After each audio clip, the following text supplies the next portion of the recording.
ابھی تک ڈاکو کی گروپ گرفتار نہیں ہوا اور بہت سے لوگوں کی جانیں لے گئے اور بہت غریبوں سے کروڑوں روپے لے گئے۔ جی ہاں جناب، آپ ویڈیو میں دیکھ سکتے کہ ایک بزرگ 120 رو رہا ہے اور یہ ڈاکو ان کے اوپر بندوق رکھے اور ڈنڈوں سے مار رہے ہیں، جس کا تعلق سن سے ہے، اور کہہ رہے ہیں ان کو کہ اب 1 کروڑ روپے لے کے آؤ، ہم آپ کو آزاد کریں گے۔ کچے کو ڈاکو کا اب مزے ہو گیا ہے۔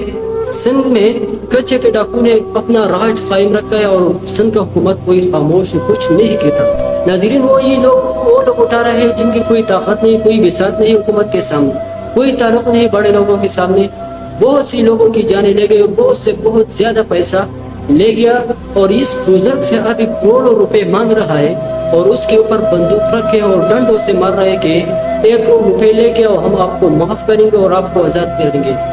جی ہاں جناب، یہ غریب لوگ، یہ بساط لوگ کہاں سے پیسے لائیں گے؟ اور یہ تو مزدور لوگ ہیں، اپنی مزدوری کے لیے نکلے، اور وہاں سے یہ ڈاکو راج جو قائم ہے وہاں سے یہ لوگ ان کو اٹھاتے ہیں اور ایسے علاقہ غیر میں لے کے جاتے ہیں جہاں کوئی ہے نہیں، اور وہاں پر ان کو مارتے ہیں اور ویڈیو بناتے ہیں، سوشل میڈیا پر وائرل کرتے ہیں تاکہ رشتہ دار ان کے پاس آئے اور کروڑ روپے جو ڈیمانڈ ہے وہ لے کرے ان کو آزاد کرے۔ میرے ویڈیو کو بنانے کا مطلب یہ تھا کہ یہ لوگ ان لوگوں کو ڈالتے ہیں جیلوں میں یا قید کرتے ہیں کہ اس کا کوئی طاقت نہیں۔ ناظرین، ویڈیو کو شیئر کریں جہاں بھی خوش آباد رہے ہو۔